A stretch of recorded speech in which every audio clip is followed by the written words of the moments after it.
ಮಚ್ಲಿ, ರಣತಂಬೂರ್ನ ರಾಣಿ, crocodile killer, lady of lake, ಇದೆಲ್ಲ ನೀವು ನನ್ನ ಸಾಹಸವನ್ನು ಮೆಚ್ಚಿ ಕೊಟ್ಟಂತಹ ಬಿರುದುಗಳು. ನನ್ನನ್ನು ನೋಡಬೇಕು ಅಂತ ವರ್ಷದ 12 ತಿಂಗಳು ಹಪಹಪಿಸುತ್ತಾ ಸಫಾರಿ ಜೀಪುಗಳಲ್ಲಿ ಕ್ಯಾಮೆರಾಗಳನ್ನು ಹಿಡಿದು ಕಾಯುವ ಆ ನಿಮ್ಮ ಮಾತುಗಳು ನನ್ನ ಕಿವಿಗೆ ಬೀಳ್ತಾನೇ ಇರುತ್ತೆ. ಜೂನ್ ತಿಂಗಳು ಮುಗಿದರೆ ಮುಂಗಾರಿನ ಮಳೆಗೆ ಕಾಡಿನ ಬಾಗಿಲು ಮುಚ್ಚುತ್ತೆ. ಮತ್ತೆ ನನ್ನನ್ನು ನೋಡೋಕೆ ಇನ್ನೂ 3 ತಿಂಗಳುಗಳ ಕಾಲ ಕಾಯಬೇಕು ಅನ್ನೋ ಆ ಪ್ರವಾಸಿಗರ ಹತಾಶೆ ಇದೆಯಲ್ಲ, ಅದು ನನ್ನ ಸಾಮ್ರಾಜ್ಯದ ಗತ್ತನ್ನು ನೆನಪಿಸುತ್ತದೆ. ನಾನೇನು ಕೇವಲ ಕಣ್ಣಿಗೆ ಕಾಣುವ ಸುಂದ್ರಿನ? ಆಹಾ, ಸುಂದ್ರಿ ಅನ್ನೋ ಪದ ನನ್ನ ಅಸ್ತಿತ್ವಕ್ಕೆ ತೀರಾ ಸಣ್ಣದು. ನಾನು ಮಚ್ಲಿ, T16, ಲೇಡಿ ಆಫ್ ಲೇಕ್, ಈ ರಣತಂಬೋರ್ ಇತಿಹಾಸ ಕಂಡ ಅಪ್ರತಿಮ ಸಾಮ್ರಾಜ್ಞಿ. ಅದು 2003 ಮುಂಗಾರಿನ ಆ ದಿನ. ಇವತ್ತಿಗೂ ವೈಲ್ಡ್ ಲೈಫ್ ಇತಿಹಾಸದಲ್ಲಿ ಆ ದಿನವನ್ನು ಸುವರ್ಣಾಕ್ಷರಗಳಲ್ಲಿ ಬರೆಯಲಾಗಿದೆ. ನಾನು ನನ್ನ 3 ತಿಂಗಳ ಮುದ್ದಾದ ಮರಿಗಳ ಜೊತೆ ಕೆರೆಯಲ್ಲಿ ನೀರು ಕುಡಿಯುತ್ತಾ ಇದ್ದೆ.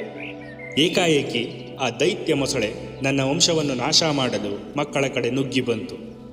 ಪ್ರಕೃತಿಯ ನಿಯಮದ ಪ್ರಕಾರ ಪ್ರಾಣಿಗಳು ಪ್ರಾಣ ಉಳಿಸಿಕೊಳ್ಳಲು ಓಡುತ್ತವೆ. ಆದರೆ ಹೆಣ್ಣು ಹುಲಿಯ ಮಾತೃತ್ವದ ಮುಂದೆ ಯಾವುದೇ ನಿಯಮಗಳು ನಡೆಯಲ್ಲ. ನಾನು ಓಡಲಿಲ್ಲ. ವಾಪಸ್ ಆ ನರಕದಂಥ ನೀರಿಗೆ ಧುಮುಕಿದೆ. ಎಲಾ ನಿನ್ನ, ಆವತ್ತು ನನ್ನ, ಇವತ್ತು ನನ್ನ ಮಕ್ಕಳನ್ನೇ ಎದುರಿಸ್ತೀಯಾ ಅಂತ ಇಡೀ ಕಾಡು ನಡುಗುವಂತೆ ಗರ್ಜಿಸಿ ಆ ದೈತ್ಯನ ಮೇಲೆ ಮುಗಿಬಿದ್ದೆ. ರಕ್ತ ಸಿಕ್ತ ಹೋರಾಟ ನಡೆಸಿ ಆ ಮೊಸಳೆಯನ್ನು ದರದರನ್ನು ಎಳೆದು ತಂದು ನನ್ನ ಮಕ್ಕಳ ಎದುರೇ ಕೊಂದೇ ಬಿಟ್ಟೆ. ಆವತ್ತಿನಿಂದ ಇಡೀ ಜಗತ್ತು ನನ್ನನ್ನು ಕ್ರೊಕೊಡೈಲ್ ಕಿಲ್ಲರ್ ಅಂತ ಗೌರವದಿಂದ ಕರೆಯೋಕೆ ಶುರು ಮಾಡ್ತು. ನನ್ನ ಮುಖದ ಮೇಲೆ ಮೀನಿನ ಆಕಾರದ ನೈಸರ್ಗಿಕವಾದ ಗುರುತಿತ್ತು. ಹಾಗಾಗಿ ನನಗೆ ಮಚ್ಲಿ ಅಂತ ಹೆಸರಿಟ್ಟರು. ನನ್ನಿಂದಾಗಿ ಈ ರಣತಂಬೋರ್ ಜಾಗತಿಕ ಭೂಪಟದಲ್ಲಿ ಗುರುತಿಸಿಕೊಳ್ಳುವಂತಾಯಿತು. ಭಾರತದ ಪ್ರವಾಸೋದ್ಯಮಕ್ಕೆ ಕೋಟ್ಯಂತರ ರೂಪಾಯಿಗಳ ಆರ್ಥಿಕ ಶಕ್ತಿಯನ್ನು ನನ್ನ ಸಾಮ್ರಾಜ್ಯ ತಂದುಕೊಟ್ಟಿತು. ಆದರೆ ಪ್ರಕೃತಿಯ ವಿಕಾಸದ ನಿಯಮ ಮತ್ತು ಹುಲಿಗಳ ಪ್ರಾದೇಶಿಕ ಪ್ರವೃತ್ತಿ ಅಂದರೆ ಟೆರಿಟೋರಿಯಲ್ ನೇಚರ್ ತೀರಾ ಕಠೋರವಾದದ್ದು.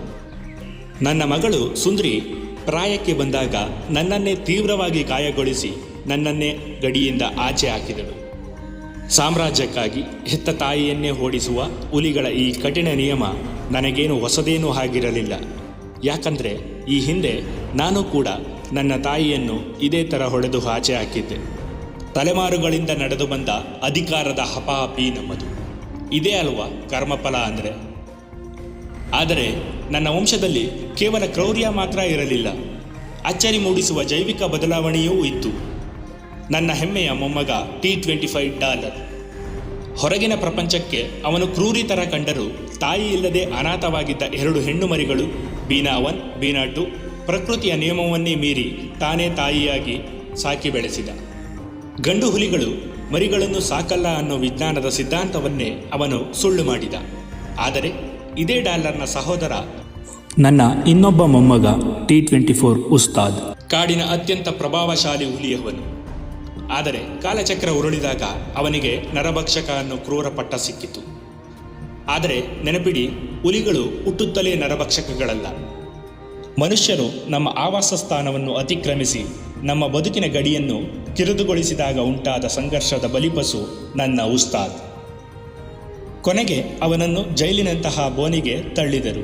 2022 ಅಕ್ಟೋಬರ್ನಲ್ಲಿ ಕ್ಯಾನ್ಸರ್ನಿಂದ ಆ ಭವ್ಯ ಜೀವಿ ಮೌನವಾಯಿತು. ಇವತ್ತು ನಾನು ಭೌತಿಕವಾಗಿ ಇಲ್ಲದೇ ಇರಬಹುದು. ಭಾರತೀಯ ಅರಣ್ಯ ಇಲಾಖೆ ನನಗೆ ಸಕಲ ಸರ್ಕಾರಿ ಗೌರವಗಳೊಂದಿಗೆ ಅಂತ್ಯ ಸಂಸ್ಕಾರ ಮಾಡಿದೆ. ಆದರೆ ನನ್ನ ರಕ್ತ ಇನ್ನೂ ಈ ಕಾಡಿನಲ್ಲಿ ಉಸಿರಾಡ್ತಾ ಇದೆ. ಪ್ರಸ್ತುತ ರಣತಂಬೋರ್ ಕಾಡನ್ನು ಆಳ್ತಿರುವ ರಿದ್ದಿ ಕೂಡ ಸ್ವತಃ ನನ್ನದೇ 5ನೇ ತಲೆಮಾರಿನ ಸಂತಾನ. ಕಾಡಿನ ಸ್ವಾತಂತ್ರ್ಯದಲ್ಲಿ ಬದುಕಿದ ನನ್ನ ಡಾಲರ್ ಆದರ್ಶ ಹುಲಿಯಾದ. ಮನುಷ್ಯರ ಹಸ್ತಕ್ಷೇಪದ ಮಧ್ಯೆ ಸಿಕ್ಕಿಬಿದ್ದ ನನ್ನ ಉಸ್ತಾದ್ ದುರಂತ ಅಂತ್ಯ ಕಂಡ. ಅಲ್ಲಿಗೆ ನನ್ನ ಈ ಕಥೆಯ ಅಸಲಿ ಸಾರಾಂಶ ಏನು ಗೊತ್ತಾ? ಕಾಡಿನ ಪರಿಸರ ವ್ಯವಸ್ಥೆ ಸಮತೋಲನದಲ್ಲಿ ಇರಬೇಕಾದರೆ ಕಾಡನ್ನು ಕಾಡಾಗಿಯೇ ಇರಲು ಬಿಡಬೇಕು. ವನ್ಯಜೀವಿಗಳ ಆವಾಸ ಸ್ಥಾನಕ್ಕೆ ಮನುಷ್ಯನ ಹಸ್ತಕ್ಷೇಪ ಮಿತಿಮೀರಿದರೆ ಇಂತಹ ದುರಂತಗಳು ಸಂಭವಿಸುತ್ತಲೇ ಇರುತ್ತವೆ. ನನ್ನ ಈ ಜೀವನ್ಮುಖಿ ಕತೆ ನಿಮಗೇನಿಸ್ತು ಕಮೆಂಟ್ ಮಾಡಿ ತಿಳಿಸಿ.